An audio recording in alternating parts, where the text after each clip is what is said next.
Hi, hello, welcome to LearnStroke IAS classes by Arjun. You're listening to the daily news analysis of Hindu newspaper for IAS current affairs news leads with Arjun R Shankar. So today the date is 19th December 2022. So let's check out what are the important news leads of the day. And all the users who are actually watching, please do watch the editorial summaries for IAS in this YouTube channel. So do decode the editorials. And moving on to the first important news leads is citizenship path to be eased for 6 minority groups from 3 nations. So this brings us GS paper 2 law. You need to know that the union government is set to ease the grant of citizenship to members of 6 minority communities from Pakistan, Afghanistan, and Bangladesh. So Pakistan, Afghanistan, and Bangladesh, and whose visa and passports have ceased to valid during the stay in India. So union they are actually easing the grant of citizenship for people, 6 minority communities from Pakistan, Afghanistan, and Bangladesh, whose passports and visa have ceased to be valid during the stay in India. Cease means it has got ended. So you can take a look at the Hindus, Sikhs, Parsis, Christians, Buddhist, and Jains. So they are the 6 minority groups, and the countries are accepted are Pakistan, Afghanistan, and Bangladesh. So they are the 6 minorities. So please include they are the minorities from these countries. They are going to get government. They are going to get the citizenship ease, and there are different laws according for a Pakistani Hindu who entered India in 2010, the online system does not accept the expired passport, leading to the application not being accepted.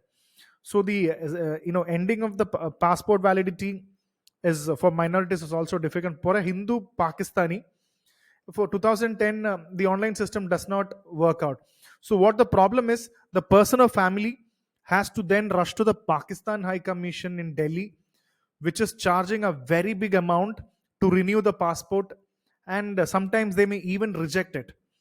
So basically this is trying to give opportunities for minority groups of the neighboring countries. And in 2015 also, the ministry amended the citizenship rules and legalized the stay of migrants belonging to these 6 communities who entered in India on or before December 31, 2014, due to religious persecution, or by exempting them from the provisions of Passport Act.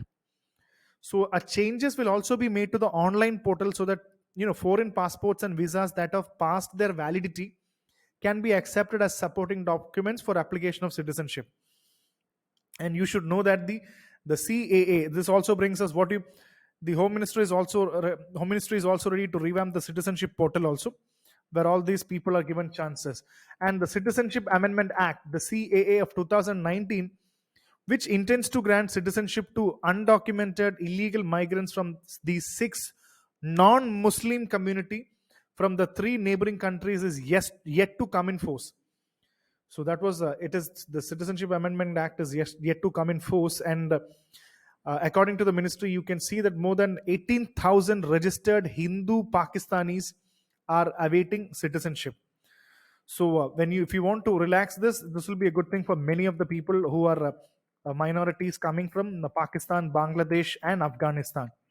So in this regard, know what do you mean by the Citizenship Amendment Act, the CAA of 2019. Moving on to the next one, Maharashtra to have Lokayukta law on the lines of centers Lokpal. GS paper 2 polity. You need to understand what are Lokayukta and what is Lokpal. Because the Maharashtra government has approved the Anna Hazare committee report on introducing the Lokayukta in the state along the lines of centers Lokpal law. So you should know that the panel led by social activist Anna Hazare have been accepted completely. So you should know that the Lokayukta will be a retired Chief Justice of a High Court or a Supreme Court of a judge. So the Lokayukta will be a retired Chief Justice of a High Court or a Supreme Court judge.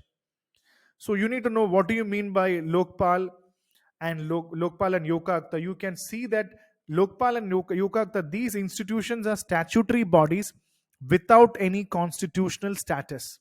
So they are statutory bodies, and They perform the function of an ombudsman and inquire into allegations of corruption against certain public functionaries of related matters. And Lokpal is a multi-member body that consists of one chairperson and maximum of 8 members. So you already know that the Lokayukta is in the state and the Lokpal is actually based on the center. So basically, they inquire allegations of corruption against certain public functionaries of related matters. So you should know that the chairperson of the Lokpal should either be the former Chief Justice of India or the former judge of Supreme Court or an eminent person with impeccable integrity and outstanding ability with special knowledge with minimum of 25 years in anti-corruption policy, public administration, vigilance, finance, insurance, banking, law, etc. So the term of office for Lokpal chairman and members is 5 years or till the age of 70 years. So you should know Maharashtra is actually coming up with this concept of. You should know that the institution of Lokayukta was first established in Maharashtra in 1971. So even Odisha has passed this act in 1970, but came into force only in 1983. So you should know what do you mean by Lokayukta and Lokpal. Why is it important in dealing with the corruption? Moving on to the next is the missile destroyer INS Murmugawa commissioned into Indian Navy. This GS paper 3 defense. So this brings us another important article regarding. I will give you a mains question. India being an important country in this region, the role of Indian Navy becomes more important in its security. India being an important country in the Indo-Pacific, you can give in India the Navy becomes more important in its security. Evaluate the statement by highlighting the recent progress and preparedness. So you should know how Navy's contribution, Navy's progress and preparedness by this. So be ready for a mains question, GS paper 3 defense. And you should know that the commissioning ceremony of INS Murmugawa, the second of 4 stealth guided missile destroyer, is actually built under Project 15B. This was created under our Project 15B. They are basically a stealth guided missile destroyer. So it is named after the historic port city of Goa on the west coast of Murmugawa. And this was actually commissioned on the 60th anniversary of the liberation of Goa from Portuguese rule. So with more than 65% indigenous content. So it's more than 65% indigenous content. INS Murmugawa is a testimony to India's excellence in design and development of warship. It's a shining example of our growing indigenous defense production, Make in India. This is a classic example of how we are advancing into indigenous production. So the 163 meter long warship has a full load displacement of around 7,400 tons. And you can see that the construction of 4 ships under Project 15B was signed in 2011. And the design of the ships had been developed by the Directorate of Naval Design and was constructed by the Mazagon Dock, the famous Mazagon Dock shipbuilders of Mumbai. And they are actually on the follow of Kolkata class destroyers. They're actually a follow on of the Kolkata class destroyers and named after major cities from all corners of the country like Visakhapatnam, Murmugaon, Imphal, and Surat. So they are a follow-up to the Kolkata class destroyer named after Visakhapatnam, Murmugaon, Imphal, and Surat. And please do know that INS Murmugaon is actually propelled by 4 powerful gas turbines capable of achieving speed in excess of 30 knots. So these ships are equipped with the famous BrahMos supersonic cruise missile and has long-range surface-to-air missile also. So you can see some of the major indigenous equipment and systems on board INS Murmugaon include surface-to-surface, surface-to-air missile, torpedo tubes, launchers, anti-submarine, rocket launchers, rapid gun mount, besides combat management system, integrated platform management system, automated power management, foldable hangar doors, helo traversing system, close-in weapon system, and bow-mounted sonar. What not? The INS Murmugaon contains all these important aspects. So know it from GS paper 3, defense perspective and Indian Navy.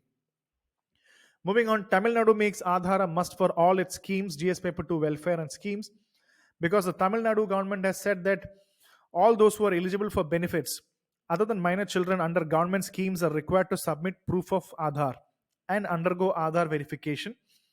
So any individual who wants to avail himself of the benefits but who does not possess an Aadhaar number or has not enrolled in Aadhaar shall be required to make an application and get the Aadhaar done. So all the schemes need Aadhaar in Tamil Nadu. So read from GS paper 2, welfare and government scheme.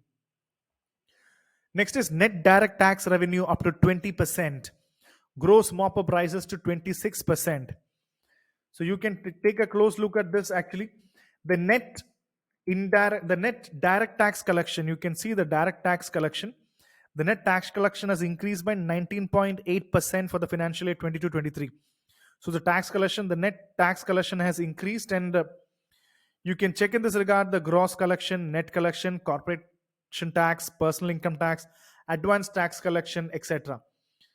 So the net direct tax collection means, the net direct tax collection means it includes corporation tax, personal income tax, security transaction tax, and it also, so these are the important, when you call the net tax collection, you mean you have the uh, corporation tax, personal income tax, and security transaction tax, etc.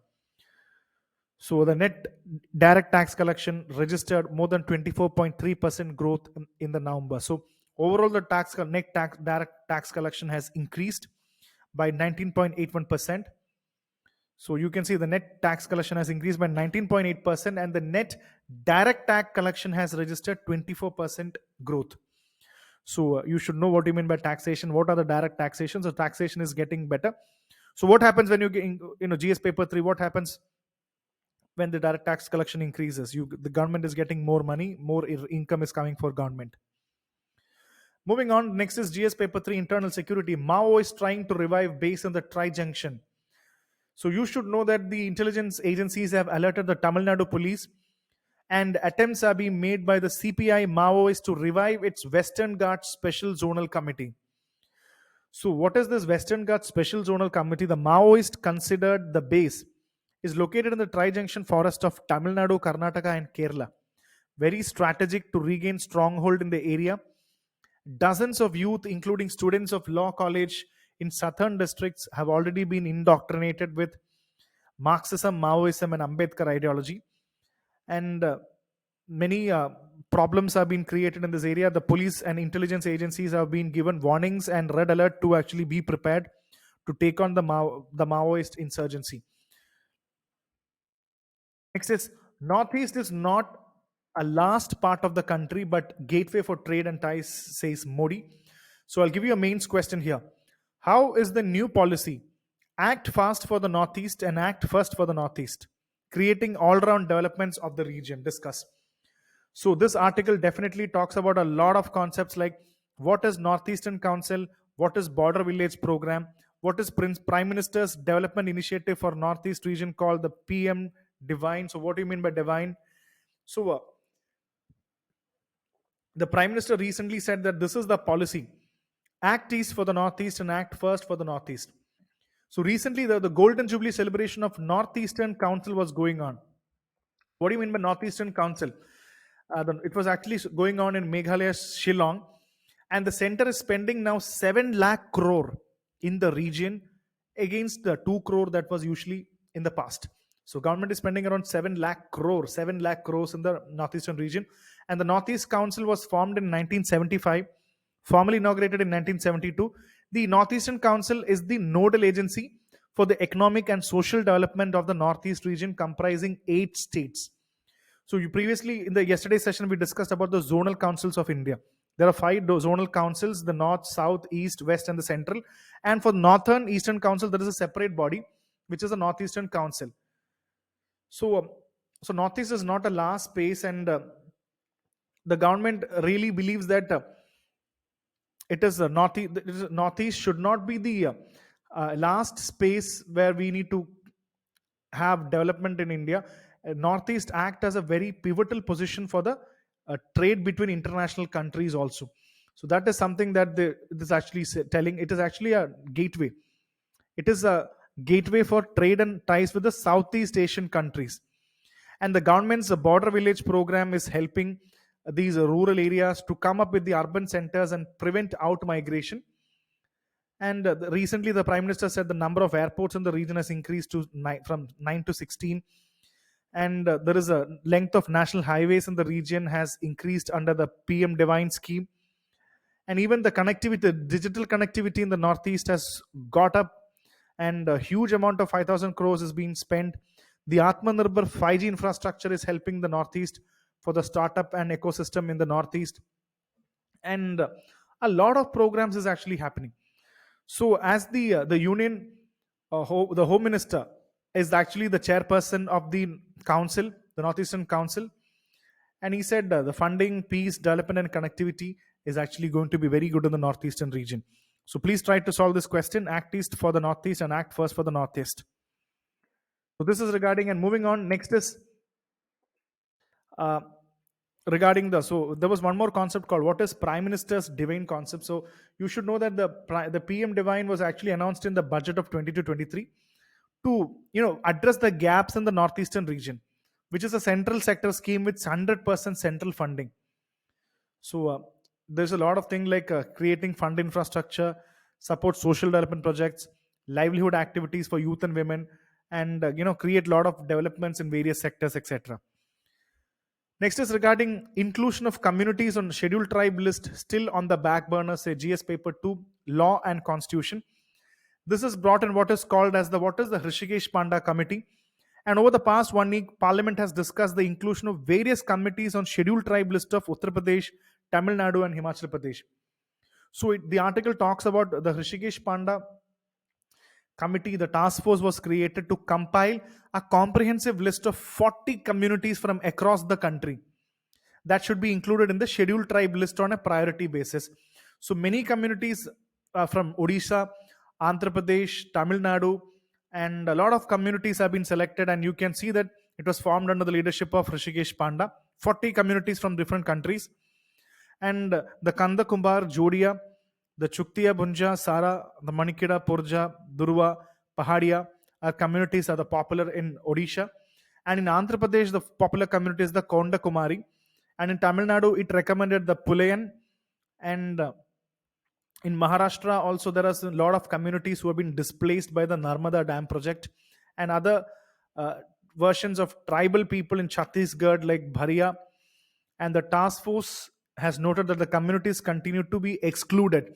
So a lot of communities needed to be added. That is what the Hrishikesh Panda committee is all about.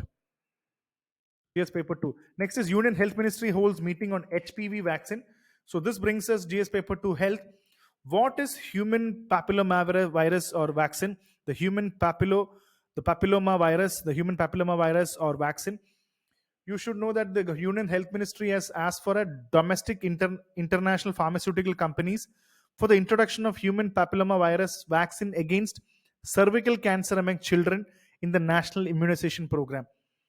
So the ministry has asked to come up with domestic and international pharmaceutical companies to creation of the HPV vaccine for cervical cancer among children.